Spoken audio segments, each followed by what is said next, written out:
Assalomu alaykum. Kanalimiz kuzatuvchilari. Bugun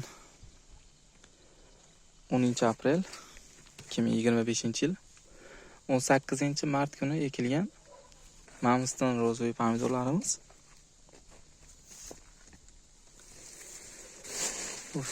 Pomidorlarning ichiga ham kirmaganimizga 15 kundan oshib qopti, 15 kun bo'lib qopti.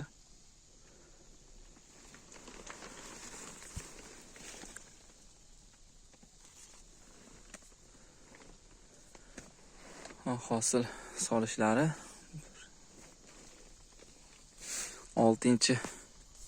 5-kislar mana gullayapti. 6-kislarga yetib kelib qoldi. Holatlari, umumiy holatlari yaxshi. Bunga Mamstonga bugun kapilnidan dorli suv beramiz. Shu o'zimiz tayyorlaydigan kompotdan tayyorlab beramiz. Bu safargisiga. Mana hosillari ancha kattalashib, ko'zga ko'rinib qoldi. Bularga taglarda ham o't o'sib ketdi.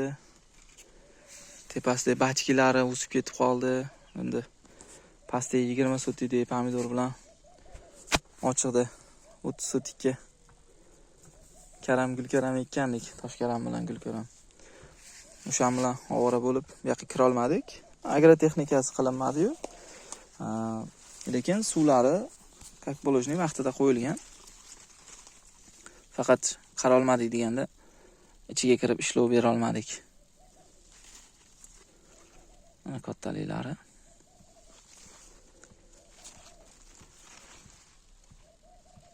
Beshta oltita solar ekan asosan Mamston. Kattalari yana ko'plari ham bor. Mana uzunga o'xshab solganlari ham bor, lekin 70% 6tadan bo'lar ekan.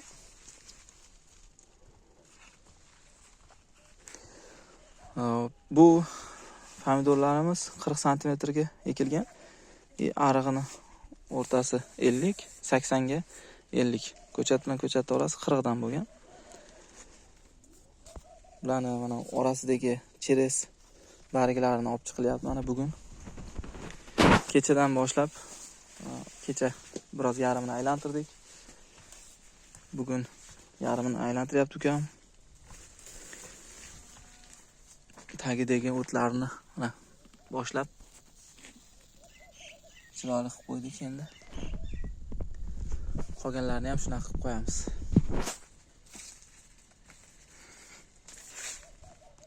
Bular aylantirilgan holatlari bo'lsa,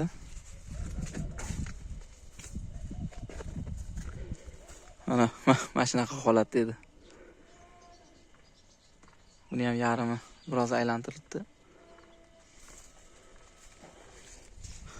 Bir xilga solganlari tepada ko'proq shunaqa narsasi, imash tipisida sal ko'proq. Mana shunaqa solgan.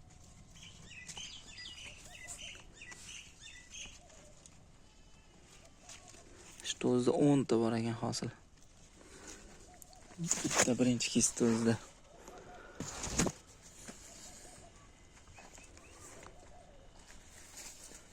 Ustiga setka yopgandik. Setka shu Alvar akani 55% lik setkasi edi. Bizga bu juda ham salqinlik qilib ketdi. Pomidorlar ham bo'yiga cho'zilib ketib qoldi. 3-4 kunda ichida konkretni bilindi. Bo'yiga o'sib ketgani. O'shaning uchun setkani olib tashladik-da, endi biroz ohak sepdik. Yani men do'konga borsam, utilgan ohakdan ozgincha qolgan ekan, ko'pmas ekan. Buguncha endi shuni sepdik, utilmaganini olib kelib tayyorlab qo'ydik bochkaga. Endi ertaga tayyor bo'lib qolsa, o'shandan sepamiz.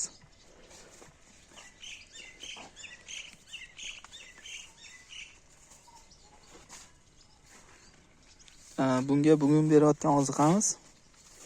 Hop, endi tayyorlab beramiz. Monokaliy fosfat, kalsiy qo'shmaymiz.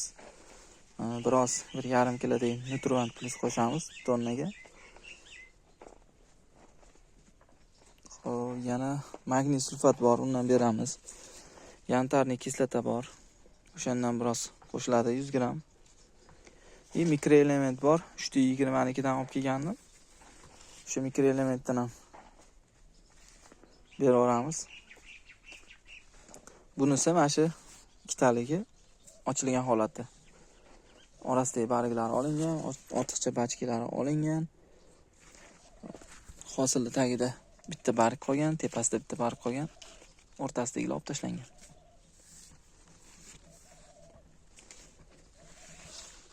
Bizga Mamston rosa yoqdi, lekin Pinksara zo'r edi, Pinksara ham yaxshi bo'ladi.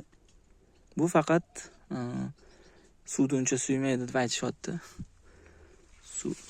Pinksara 20 sotilikka ekkanimizda ikki qator Mamston ekkandik.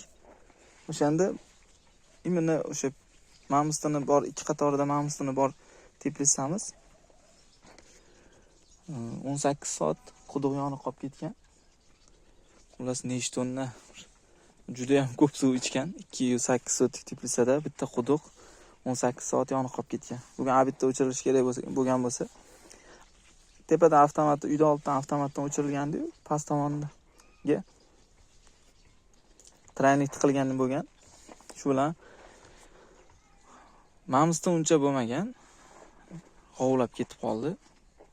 Palagi va shu katta bo'lib, barglari va shu dahshat katta bo'lib ketib qoldi-yu. Hosili uncha katta bo'lmadi.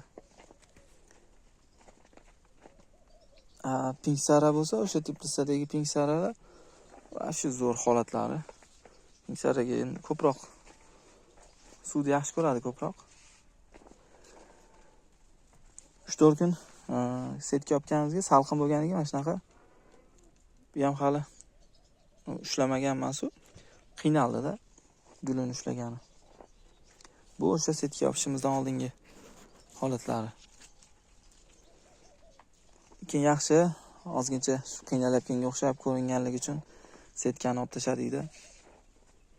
Ustiga biroz ohak sepib qo'ydik. Endi ohakda ham shu ko'pamas ekan, o'zi 5 kilogina ekan. Suyuq qilib sepildi. Agar sal quyuqroq bo'lsa, yana ham yaxshi bo'lsa kerak. Ko'ramiz, ularni ham ohakni sinab ko'ramiz. Ohakda prosta mel sepadi, kimdir go'ngga aralashtirib loy sepadi. Ular kuydiradi deb nima qildik, eshitdik. Ohak bo'lsa, ohak kuydirmaydi. Yaxshi yorug'likda o'tkazaveradi-yu, issiqda nurini o'tkazmaydi. Shunaqa deb eshitganimiz uchun shunaqa ohak sepyapmiz.